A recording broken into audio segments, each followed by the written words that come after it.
Salamlar, bugün mexaniki iş barəsində danışırıq. Mexaniki iş A hərfi ilə işarə olunur. A hərfi ilə işarə olunacaq. Normalda günlük həyatımızda görülən iş dediyimizdə bu fizikadakı işlə eyni bir anlayış deyil.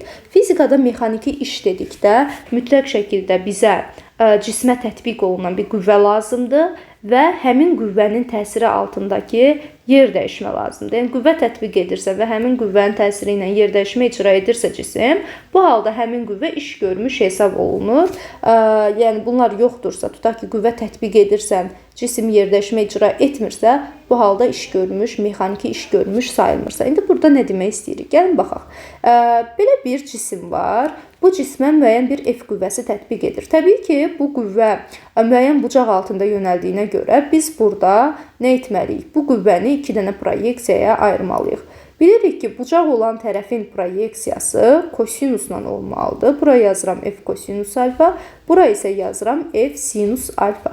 İndi fikir verirsiniz, burada bizim cisimimiz F kosinus alfa qüvvəsinin təsiri ilə dartılır sağa doğru və bu cisim sağa doğru yer dəyişmə icra edəcək, düzdür? S yer dəyişməsi icra edəcək. Onda mən işi necə taparam? Bizdə bu cismi hərəkət etdirən bu qüvvəmiz oldu F kosinus alfa. Yazıram bura F kosinus alfa. Vurulsun. Yer dəyişməmiz isə oldu S. Deməli, yer dəyişməmiz də oldu S. Yazdım bura. Onda yazıram A bərabərdir F S kosinus alfa. İş skalyar fiziki kəmiyyətdir. Gəlin işin vahidini buradan çıxardaq. Deməli, F bizdən bilirik ki, qüvvədir. Qüvvənin vahidi Newtondur. S-dəki yer dəyişmədir. Yer dəyişmənin də vahidi metrdir.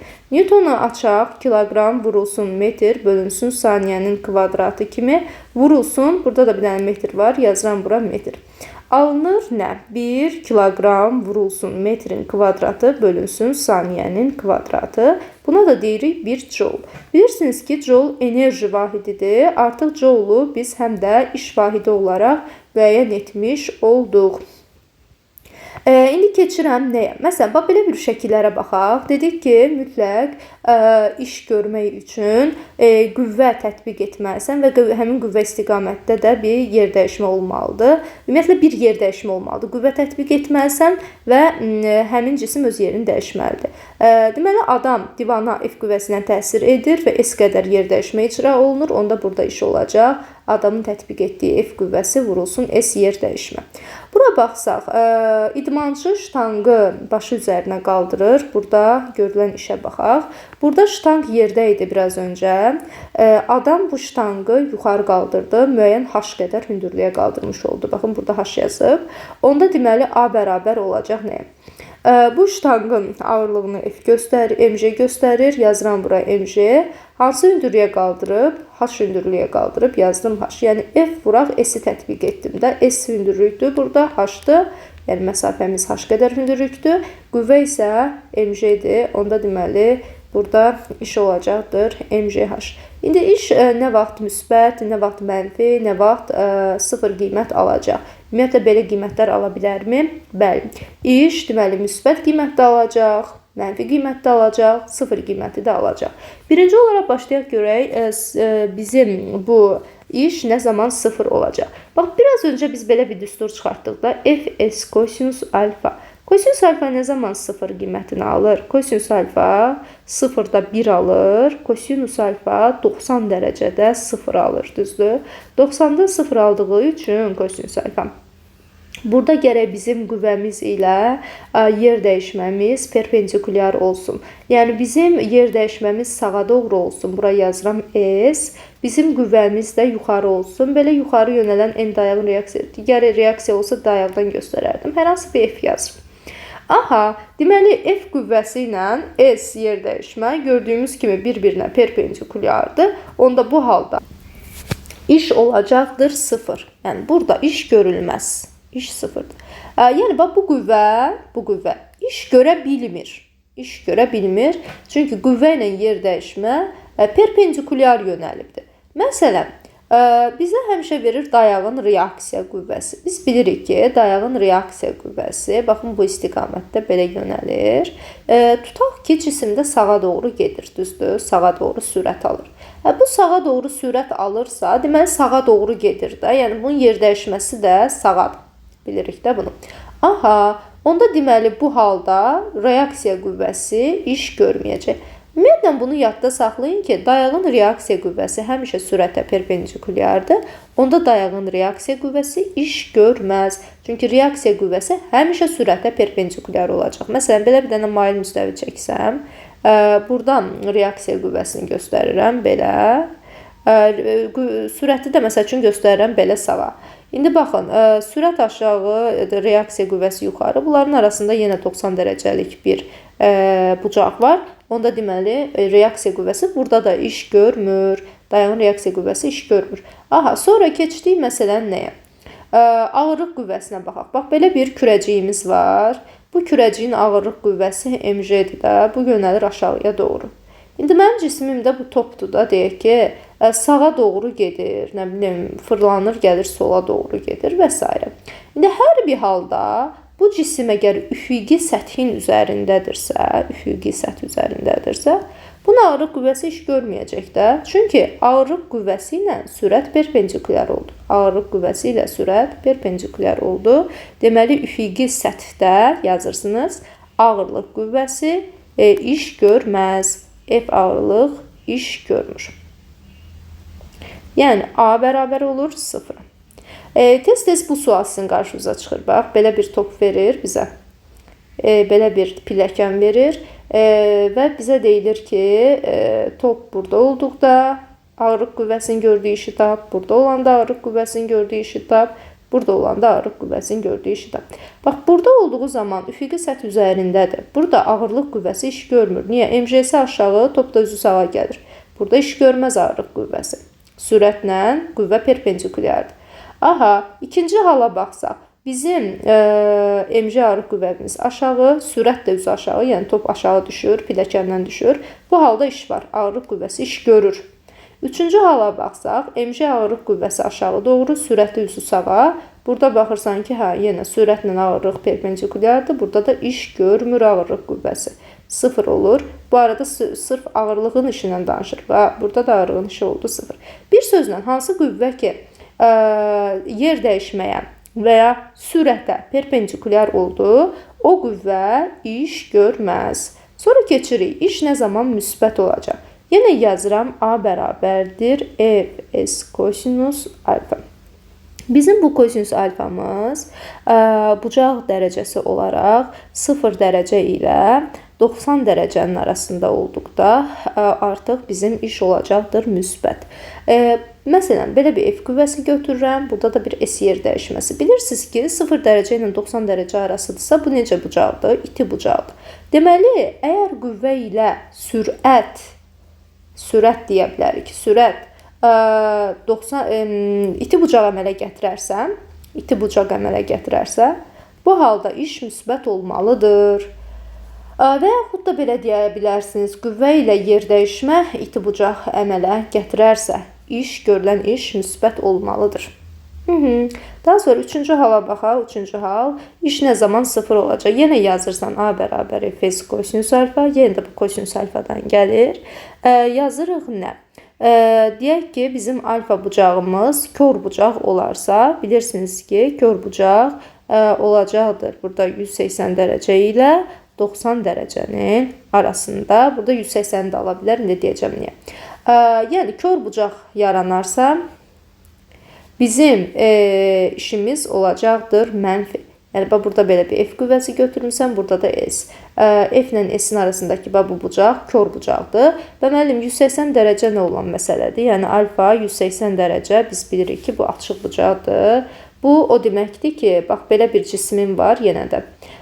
Cismi F qüvvəsinin təsiri ilə deyək ki, cisim sağa doğru gedir, düzdür? Sağa doğru yer dəyişmə icra edir. Bunun əksi istiqamətdə axı sürtünmə qüvvəsi meydana çıxacaq, düzdür? F sürtünmə qüvvəsi meydana çıxacaq. İndi sürtünmənin işinə baxsan, sürtünmə qüvvəsi, bir dənə də dartı qüvvəsi götürək də, gəlin, bax, F dartı götürək. Birinci hala baxsan, dartı qüvvəsi ilə yer dəyişmə eyni istiqamətdədir. Onda deməli, dartı qüvvəsinin gördüyü iş A, D yazaq, bu müsbət olacaq. Amma sürtünmə qüvvəsinin burada gördüyü iş olacaq mənfi. Niyə? Çünki baxın, sürtünmə qüvvəsi ilə bu yer dəyişmə arasında olan bucaq 180 dərəcədir. Yəni yer dəyişmə sağa doğrudur, sürtünmə qüvvəsi tam bunun əksinədir. 180 dərəcə olduğuna görə burada sürtünmə qüvvəsinin görəcəyi iş olacaqdır mənfi. Ümumiyyətlə yadda saxlayın, qeyd, sürtünmə qüvvəsinin işi hər zaman mənfidir. Niyə? Çünki sürtünmə qüvvəsi həmişə yer dəyişmənin əksinə yönəlir də. Məsələn, mənim cismim sola gedərsə, sola doğru yer dəyişmə icra edirsə, onda sürtünmə qüvvəsi yenə də bunun əksinə yönəlir. Ona görə də sürtünmə qüvvəsi həmişə yer dəyişmənin əksinə yönəldiyinə görə sürtünmənin işi hər zaman olacaqdır mənfi. A-sı olacaq mənfi. Daha sonra biz keçək nəyə? Məsələn, müəyyən bir hallara baxaq. Deyək ki, belə bir cisim var. Bax, belə bir cisim var, ağırlıq qüvvəsinin təsiri ilə düşür. Ağırlıq qüvvəsinin təsiri ilə düşür. Bir dəfə cisim aşağı düşür, deyək ki, bir dəfə də yuxarı çıxdığını fərz edək. Məsələn, cisim aşağı düşürsə, bunun ağırlıq qüvvəsinin görəcəyi iş mənfi olar, yoxsa müsbət olar. Üçüncü halda da cisim, bax, yerin səthində olmuş olsun, sağa sola getmiş olsun. Ağırlıq qüvvəsinin gələn işlərinə baxaq. Birinci halda bizim cismimiz aşağı doğru gəlir, düzdür? Onda mən yazıram A bərabərdir. Bu aşağı doğru yer dəyişmə icra edir. Axı bu H hündürlüyü düşür. Ağırlıq qüvvəsinin qiyməti də mg'dir, düzdür? Ağırlıq qüvvəsi də mg'dir də. mg. mg vurulsun nə? H yazıram. İndi fikir verin, bizim yer dəyişməmiz və qüvvəmiz eyni istiqamətə yönəlir. Siz sürətlə baxın. Cisim aşağı düşür.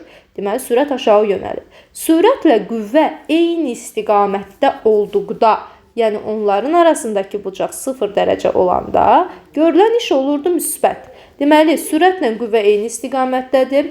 Qüvvə yer dəyişmə istiqamətindədir. Bax, belə də deyə bilərik. Onda deməli iş olacaq müsbət. İkinci hala baxaq. İkinci halda bizim cismimiz yuxarı gedir, amma mg ağırlıq qüvvəsi aşağı gəlir.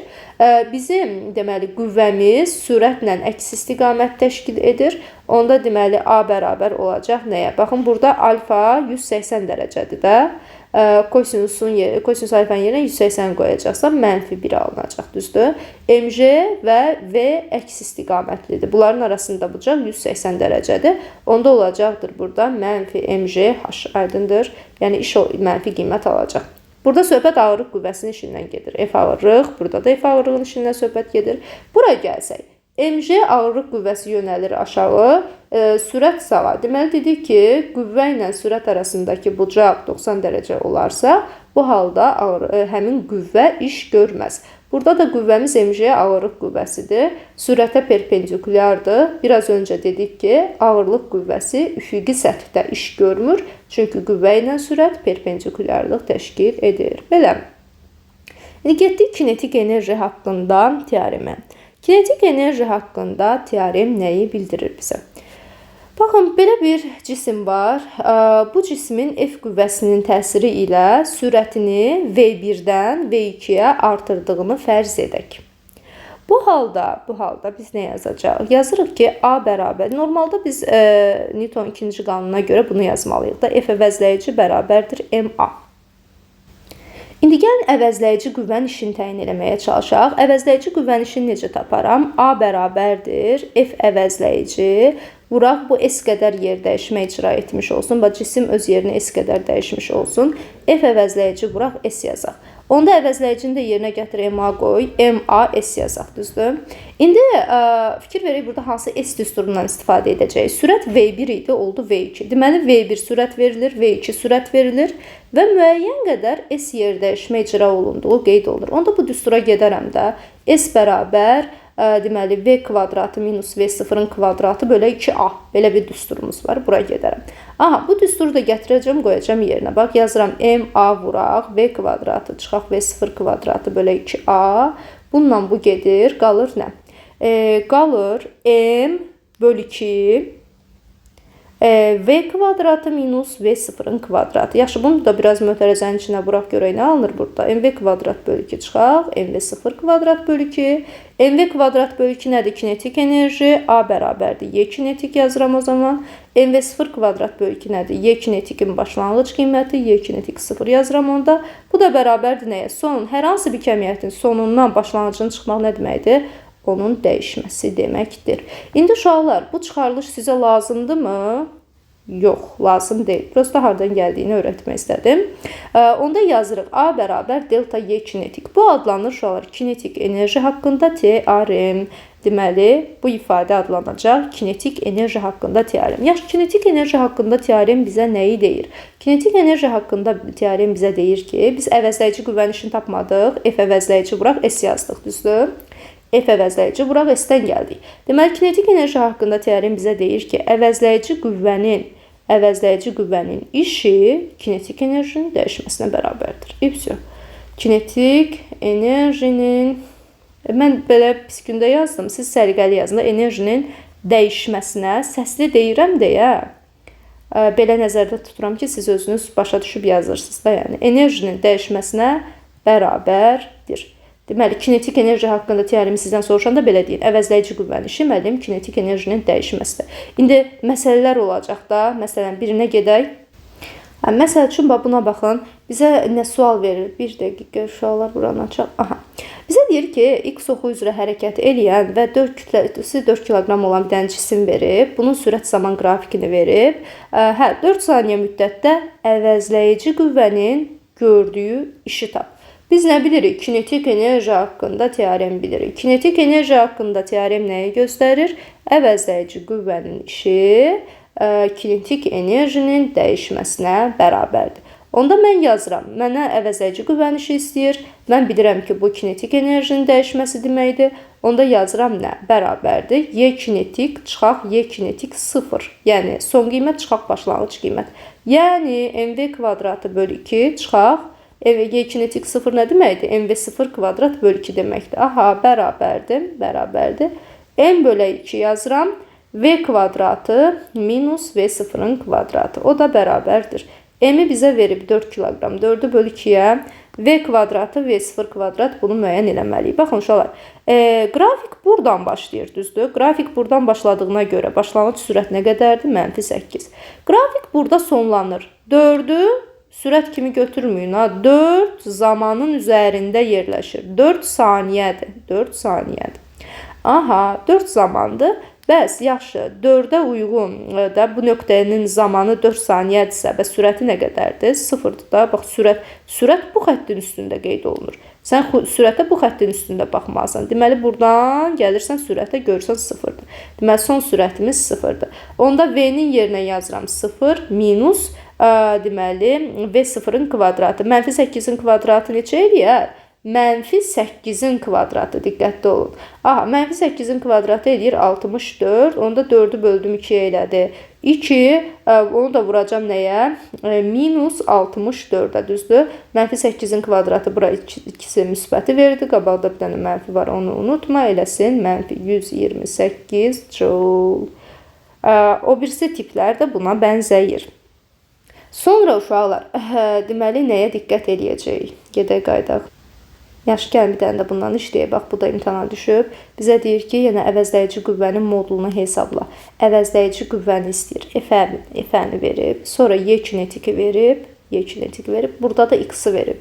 X. Deməli, sən nəydən şübhələnə bilərsən burada? Əvəzləyici qüvvə və kinetik enerji bir yerə gəldisə, həmişə bunu düşün. Əvəzləyici qüvvənin gördüyü iş kinetik enerjinin dəyişməsinə bərabərdir. Aha, deməli, kinetik enerjinin dəyişməsi nə qədərdir? Deməli, 40'dan gəlib kinetik enerji 20'yə düşüb.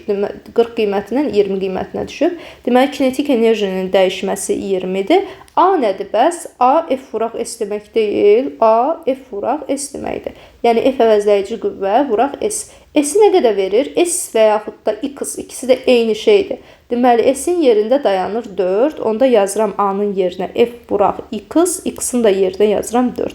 F-i də buradan alıram 20 bölünsün 4. 20'ni də 4'ə böləndə eləyir 5. Deməli, F burada 5 Newton imiş. Diqqətlə bu sualları işləyərsiniz. Bu da eynisi. Əvəzləyici qüvvənin gördüyü şey hesabla. Başlanğıc sürət nə qədərdir? Başlanğıc sürətimiz 0'dır. Son sürət nə qədərdir? 20'dir. Get işi hesablayarkən kinetik enerjinin dəyişməsini al. Getdik. İndi biz qayıdaq təzədən kinetik enerji haqqında teoremə uşaqlar. Bir dəqiqə icazə verin. Aha. Deməli, biz kinetik enerji haqqında teoremə qayıtsaq, yazırıq A bərabərdir delta Y kinetik. Dedik ki, əvəzləyici qüvvənin işi kinetik enerjinin dəyişməsinə bərabərdir. O da bərabərdir dedik Y kinetik minus Y kinetik sıfıra. İndi uşaqlar, bununla da iş bitmir. Biz bilirik ki, bərabər yeyinləşən hərəkətdən başlayaq da. Bərabər yeyinləşən hərəkətdən nə baş verir? Sürət get-gedə artır, düzdür? Yəni, sürətin son qiyməti sürətin başlanğıc qiymətindən böyükdür. Sürət arta-arta gedir. Məsələn, 5 ilə başlayıramsa, sonra gedirəm, oluram 10, 15, sürəti artıra gedirəm. Sürətim arta-arta gedirsə, kinetik enerjim də arta-arta gedir. Deməli, bərabər yeyinləşən hərəkətdə V sıfırdan böyükdür. Yəni, Y kinetik də Y kinetik sıfırdan böyükdür, düzdür? Onda bu halda iş müsbət alınacaq da. Yəni, A bərabər Y kinetikdən Y kinetik sıfırı çıxasın. Tutaq ki, Y kinetik 10-dur, Y kinetik 0 5-dir. Ondan 5-i çıxsam, 5 müsbət bir ədəd almış olursa. Deməli, bərabər yeyinləşən hərəkətdə iş olacaqdır müsbət. İş müsbət olur. Müsbət olacaq. Əvəzləyici qüvvənin görəcəyi iş olacaq müsbət. F'nin işi yazaq da bura. F'nin işi. Deməli, bərabər yeyinləşən hərəkətdə əvəzləyici qüvvənin gördüyü iş müsbət olur. Deməli, və yaxud da tərsinə deyə bilərsiniz, əvəzləyici qüvvənin işi müsbətdirsə, cisim bərabər yeyinləşən hərəkət edir. İndi bərabər yeyinləşən hərəkətin xarakteristikalarını sizdən soruşacağım dərsdə. Yəni, bərabər yeyinləşən hərəkət nədir? Bilirsiniz ki, sürət vektoru ilə təcrid vektoru eyni istiqamətə yönələrsə, bu halda hərəkət olacaq bərabər yeyinləşən hərəkət. Məsələn, bərabər yeyinləşən hərəkətdə yol düsturlarını sizdən soruşacağım. V kvadratı çıxaq V0 kvadrat bölü 2A1-i mən yazdım. S bərabər nə bilim V0T, V0T üstə gəl AT kvadratı bölünsün 2 məsələn. Bunların hamısını sizdən soruşacağım. Təkrarlayın. Qrafiklərini soruşacağım sizdən. Oldu? Çünki dərsin əlaqəsi var bunlarla. Sonra keçirəm ikinci hala. Təzədən biz yazmadıq. Biz bu şəkildə yazdıq da. A bərabər delta Y kinetik.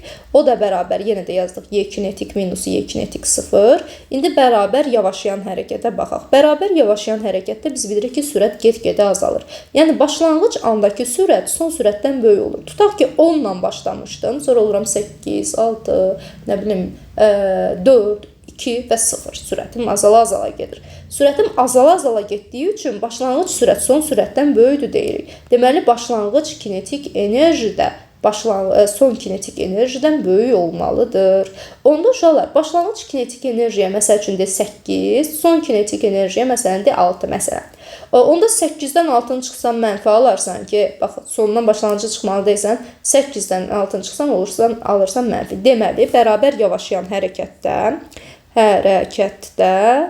əvəzləyici qüvvənin işi, F'nin işi mənfi olacaq, mənfi qiymət alır, mənfi olur. İndi bərabər yavaşayan hərəkətin də nə olduğunu sizdən soruşacağım. Ona aid sürət tənliklərini istəyəcəm. Məsəl üçün, sürət tənliyinin birini yazıram. V0 minus AT. Grafikin, məsəl üçün, birini çəkirəm. Buna aid bir qrafik x oxu istiqamətdə bərabər yavaşayan hərəkətdir, düzdür? Necə çəkirik bu grafiki? Bax, bu şəkildə çəkəcəyik. Yəni, qrafiklər göstərəcəm sizə yavaşayan hərəkətə aid və siz yazacaqsınız. Məsələn, koordinat tənliyini istəyəcəm bərabər yavaşayan hərəkətə aid. Bilirsiniz ki, koordinatın ümumi tənliyi x0 plus sx şəklindədir. Bərabər yavaşayan hərəkət üçün bir dənə sx üçün düsturu deyək. Məsələn, v0 xt minus at kvadrat bölü 2 düzdür. X oxu üzrə bura x var yaza bilərik. Deməli, minus oldu. Qarşıda minus var, gətir bu s-i qoy yerinə olsun koordinat tənliyi. Yəni, bunları sizdən yenidən soruşacağım. Üçüncü hala baxaq. Üçüncü hal, bəs bərabər sürətli hərəkət halında nə olar? Əvəzləyici qüvvəni gördüyü iş. Bərabər sürətli hərəkətdə heç əvəzləyici qüvvə var ki, əvəzləyici qüvvə sıfırdır. Onda deməli, onun işi də sıfır olacaq. F'nin işi də sıfır olar. İşi sıfır olar. Bunu belə də çıxarda bilərik. Bərabər sürətli hərəkətdə sürət konstantdır, sabitdir. Onda deməli kinetik enerji də konstantdır, sabitdir. Onda deməli bizim iş axı kinetik enerjinin dəyişməsini ifadə edir. Əvəzləyici qüvvənin gördüyü iş kinetik enerjinin dəyişməsidir. Bərabər sürətli hərəkətdə kinetik enerji sabitdir, axı dəyişmir. Onda deməli dəyişmə olacaq 0. Bu şəkildə də ifadə edə bilərsiniz. Deməli, bərabər sürətli hərəkətdə əvəzləyici qüvvənin görəcəyi iş 0 olacaqdır. Sonra keçirik nəyə uşaqlar? Bəzən bizdən kinetik enerjinin işdən asılılığını istəyir. Məsələn, yenə yazaq, bərabər yeyinləşən hərəkət. Bərabər yeyinləşən hərəkətdə biz nə? Ümumiyyətlə yazırıq ki, A bərabərdir delta Y kinetik. Və yeyinləşən hərəkətdirsə yazıram Y kinetik minus Y kinetik 0, düzdür? Bizdən kinetik enerjinin deyək ki, işdən asılılığını istəmiş olsun. Onda mən bu tənlikdən, baxın buradan kinetik enerjini çıxardıram. Yazıram Y kinetik bərabərdir. Nəyə? Y0-ı aparaq ataq o tərəfə, A plus Y0 alınır da. Ya belə yazaq, yaxşısı Y0 plus A. İndi baxın. Kinetik enerji işlə düz asılılığı verir, amma qarşıda bir dənə Y0 var. Onda qrafiki necə çəkərəm? Y kinetikin A-dan asılılığını onda mən belə çəkəcəm. Bax, qarşıda bir dənə Y0 var. Buraya yazıram Y0. A ilə düz asılılıq verməlidir. Düz asılılığı da çəkdim. Bax, Y0-dan başlayan düz asılılıq çəkirəm orada belə. Düz. Niyə düz gəlmir belə? Dəqiqə. Belə bir düz asılılıq. Sonra keçirik məsəl üçün bərabər yavaşlayan hərəkətə təzədən. Bərabər yavaşlayan hərəkətdə əvəzləyici qüvvənin gördüyü işin 0 olduğunu, mənfi olduğunu biraz öncə dedik, düzdür? Mənfi A bərabərdir. Delta Y kinetik yazıram. Yəni Y kinetik minus Y kinetik 0 yazıram. İndi buradan Y kinetiki tapıram. Y kinetik bərabərdir. Y kinetik 0 minus A. Deməli, kinetik enerjinin burada A-dan asılılığı tərsdir, amma xətti tərs asılılıq var da. Bax, kinetiklə A tərsdir. Niyə? Çünki A-nın qarşısında mənfi var, axı. Xətti tərs asılılığı olacaq deməli.